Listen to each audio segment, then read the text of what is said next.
But we start the 5 as Maryland's governor steps into the unenrollment controversy at Howard University. As we told you, more than 500 freshmen were told they were no longer a part of the class of 2030 because of unpaid tuition bills. Well, now Governor Wes Moore is vowing to fast-track admissions for those students to Maryland State universities and colleges. Tom Fitzgerald is live with the president of Howard University to talk about all of this. Fitz. Homa, Jim, good evening. We're joined tonight by the president of Howard University, Dr. Wayne Frederick. Doctor, thank you for being with us. Sure.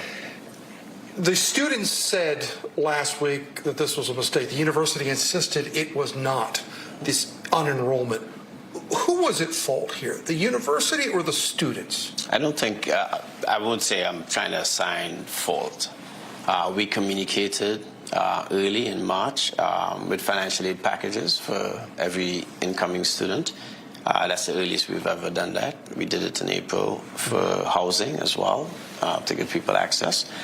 And every month and multiple times we've communicated, had webinars, etc. Now, when we talked last week, it was about 500 students that had been unenrolled from this institution. We're now told about 200 have been re-enrolled. Correct. Those remaining 300, what didn't they do?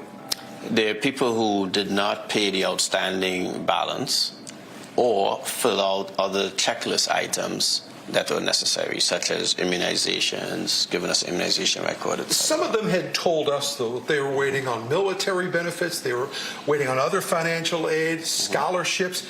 Did the university do all it can when some of these students told us August 1st was the date that some of this was going to post, and that's not till Saturday? No, we absolutely interacted and worked with anyone who had any verification issues of whatever their aid was. And I want to be clear, we're not looking for aid that dispersed or monies that came into the university. We're just looking for verification that someone is going to get a scholarship, and therefore that requires a letter, and most of those agencies we are in touch with. Howard is by and large the most prestigious HBCU in this country. About 37,000 students apply to come here. Mm-hmm. When they do, are all of them prepared for the responsibilities that they have in order to meet your criteria? Just like myself, coming here as a 16-year-old, I don't think every college student is prepared.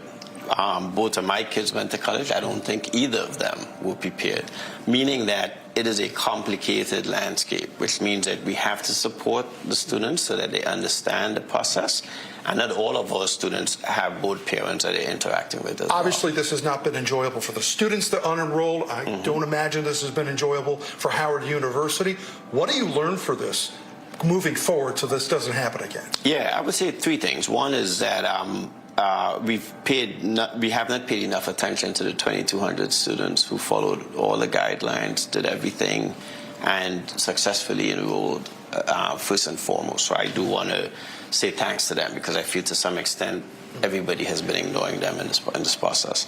Second, I think we definitely learned that because we have a student body with some needs, we need to really extend ourselves around supporting the communication and supporting getting them to, traverse the whole scenario as well. You address those students, but do the students who are unenrolled deserve any sort of apology over this?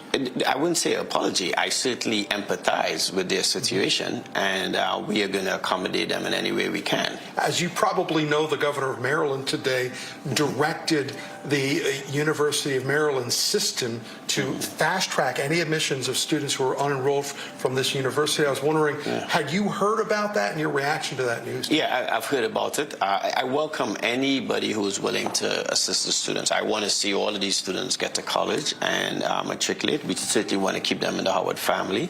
And those are students that we will still look for an opportunity to transfer them into Howard.